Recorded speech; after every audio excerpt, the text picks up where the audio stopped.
నేను కూడా ఒక పల్లెటూరు నుంచి హైదరాబాద్లో సుమన్ టీవీకి గ్యాంగ్ లీడర్ షో అన్ని షోలకి సపోర్ట్ చేశారు. మా గురువు గారు భవిరి శివ ఆయన పెద్ద ఆర్టిస్టు. తర్వాత మ్యాజిక్ వచ్చాక శేఖర్ గారు హైదరాబాద్ ఆయన మా గురువు గారు. అసలుకి మ్యాజిక్ అయినా మిమిక్రీ అయినా నీలో టాలెంట్ ఉంది, ఏ వాయిస్ అయినా చెప్పగలం అనేది సపోర్టింగ్ చేశాడు. జస్ట్ ఏ వాయిస్లో అయినా మనం చెప్పగలం. జస్ట్ ఇప్పుడు చంద్రబాబు మనం ఇందాక అలా చెప్పాను కదా, చిట్టి చిలకమ్మ అమ్మ కొట్టింది అనేది. మామూలుగా చంద్రబాబు గారు వచ్చేసి మనకి రాజకీయ తరపు నుంచి ఏమొద్దు, ఆయన వచ్చి ఆవుపాలు చూపిస్తే ఎలా ఉంటుంది చూడు. పిల్లలు చూసాక చిట్టి చిలకమ్మ అమ్మ కొట్టింది అనే పద్యంలో చెవిటి ఆవుపాలు చూడు ఎలా ఉంటుంది.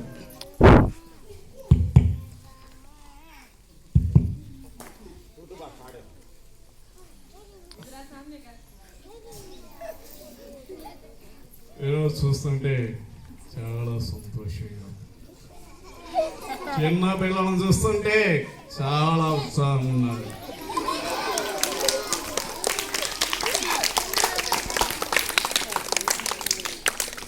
ఇలా ఉండాలి. ఎప్పుడు ఏడుస్తా స్కూల్కి రాగలదు. శివుడు గారు తీసుకోకుండా కొంతమంది వస్తున్నాం. పద్ధతి కాదు. కచ్చిపు ఒకటి పెట్టుకొని ఉండాలి. టీచర్ గారు పాఠం చెప్పాలంటే ముక్కులు సరిగ్గా తుడుచుకోవడం. అవునా కదా తమ్ముళ్ళు? ఇలా ఉంటుంది. అదే మామూలుగా చిట్టి చిలకమ్మ అనే పద్యాన్ని దీన్ని ఇప్పుడు చూడు ఎలా ఉంటుంది.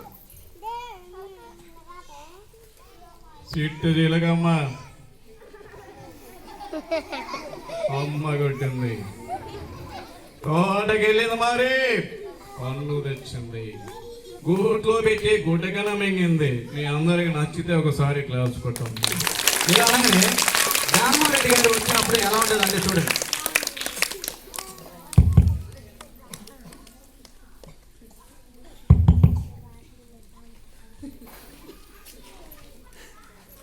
వీళ్ళ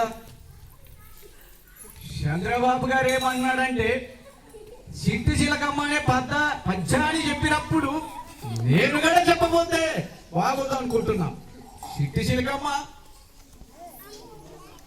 అమ్మ కొట్టింది, తోటకెళ్ళింది, మరి పండు తెచ్చి కూర్చోబెట్టి గుట్టకెళ్ళింది. మరి మీ అమ్మని నచ్చితే ఒక్కసారి క్లాస్ కొట్టమన్నా తమ్ముడు.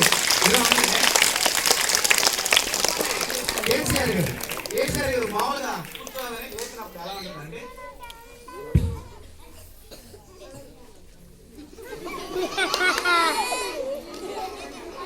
ఈ పద్ధతి కాదు.